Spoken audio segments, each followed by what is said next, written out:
if you could only look at the problem of wokeness and you couldn't acknowledge the problem of Trump and Trumpism and QAnon and the explosion of irrationality that was happening on the right and bigotry that was happening on the right, you were just disregarding half of the landscape, and many people took half of the problem. Lex Fridman brought on Sam Harris onto his podcast to talk about multiple different things. In this clip right here, Sam Harris and Lex Fridman talk about Joe Rogan, and whenever Sam Harris, the woke lunatic, started to trash on Joe Rogan and call him many different things that Joe Rogan isn't and never has been, Lex Fridman had to put Sam Harris in his place. Let's get into this clip here where Lex Fridman shuts down this woke lunatic for his comments about Joe Rogan.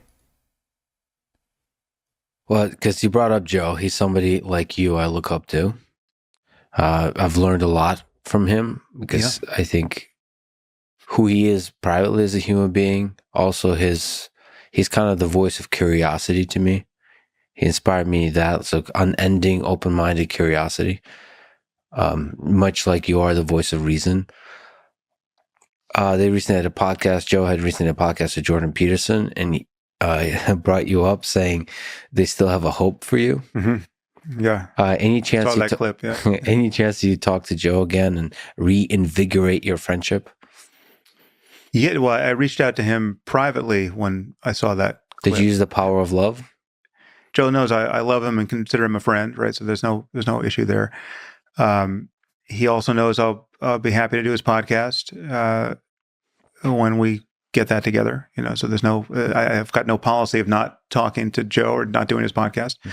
Mm-hmm. I think we got a little sideways along these same lines where, we've talked about Brett and Elon and other people. It was never to that degree with Joe because Joe's in a very different lane, right? And consciously so. I mean, Joe is a stand-up comic who interviews, who just is interested in everything, interviews the widest conceivable variety of people, and just lets his interests collide with their expertise or lack of expertise. I mean, it's a super wide variety of people. He'll talk about anything, and he can always pull the ripcord, saying, I don't know what the fuck I'm saying. I'm a comic. I'm stoned. We just drank too much, right? Like it's very entertaining.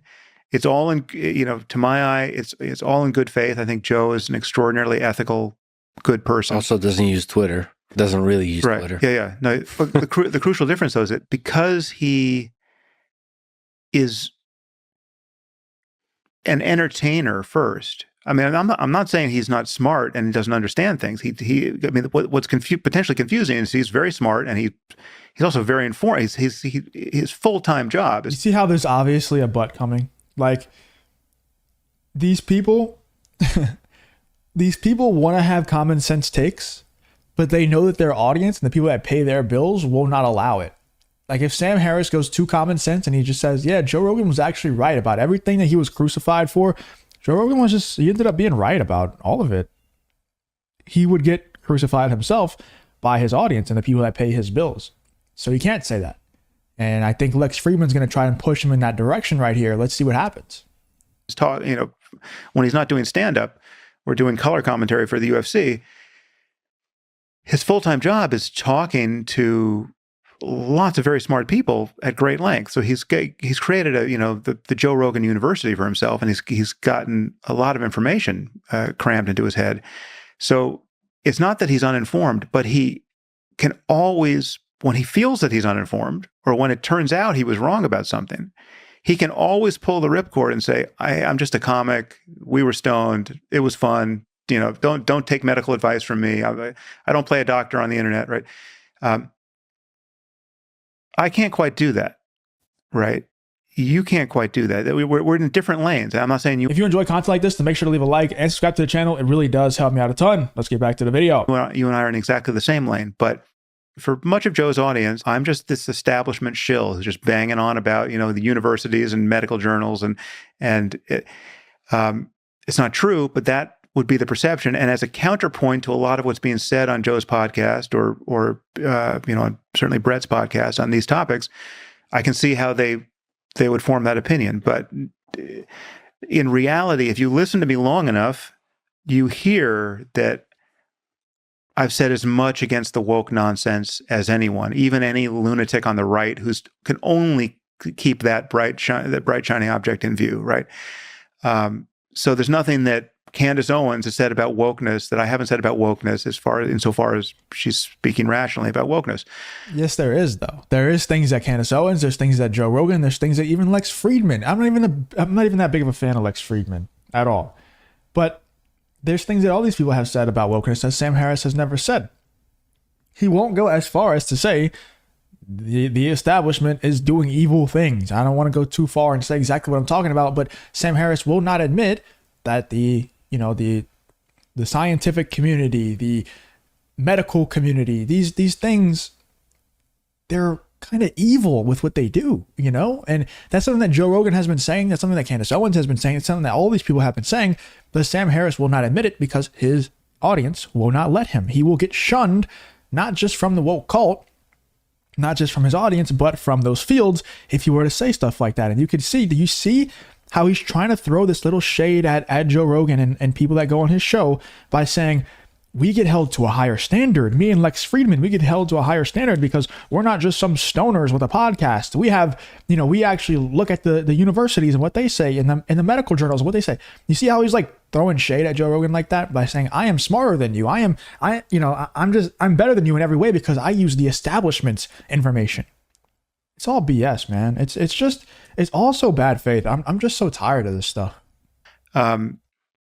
But we have to be able to keep multiple things in view, right? If you could only look at the problem of wokeness and you couldn't acknowledge the problem of Trump and Trumpism and QAnon and the explosion of irrationality that was happening on the right and bigotry that was happening on the right, you were just disregarding half of the landscape. And many people took half of the problem in recent years. The last 5 years is a story of many people taking half of the problem and monetizing that half of the problem and getting captured by an audience that only wanted that half of the problem talked about in that way. And this is the larger issue of audience capture, which is very. I'm sure it's an ancient problem, but it's a very helpful phrase that I think comes to us courtesy of our mutual friend Eric Weinstein. And audience capture is a thing, and I believe I've witnessed many casualties of it. And if there's anything I've been on guard against in my life, professionally, it's been that. And when I noticed that I had a lot of people in my audience who didn't like my criticizing Trump, I really leaned into it. And when I noticed that a lot of the other cohort of my audience didn't like me criticizing the far left and wokeness, they thought I was, exaggerating that problem. Mm-hmm. I leaned into it because I thought those parts of my audience were absolutely wrong. And I didn't care about whether I was going to lose those parts of my audience. There are people who have created, knowingly or not, there are people who've created different incentives for themselves because of how they've monetized their podcast and because of the kind of signal they've responded to in their audience. And I worry about, Brett would consider this a totally invidious ad hominem thing to say, but I really do worry that that's happened to Brett. I cannot explain how you do 100 with all the things. Do you think it's happened to the right wing more, or do you think it's happened to the left wing more? Like, that's what I have a problem with these types of people like Sam Harris. And, I appreciate Lex Fridman for pushing back on it, but at the same time, I wish he would push back more. Because, yes, I will agree that there's some audience capture that happens on the right wing. I call it out a lot. I think the Daily Wire is completely audience captured, and I think that's why they're so hypocritical when it comes to the different wars and which ones they support and which ones they say they're America first and, non-interventionist and stuff like that. I don't feel like having that conversation again. It gets you guys really riled up whenever I call out your favorite YouTuber. So I don't really care that much to get into it, but I will say that there are some audience capture for sure on the right wing, but the left wing is so much worse, guys. Like, no doubt about it. If you look at what's happened with David Pakman and Sam Cedar and Destiny and these sorts of people ever since Donald Trump won the 2024 election, they're going insane. How, like, there's a lot of people like the Young Turks and Anna Kasparian and Cenk Uygur, these types of people who are seeing the results and they're like, okay, maybe we went too far. Let's dial it back a little bit. Let's tone it down. And then there's the other side of the left wing that's like, no, let's get 10 times worse.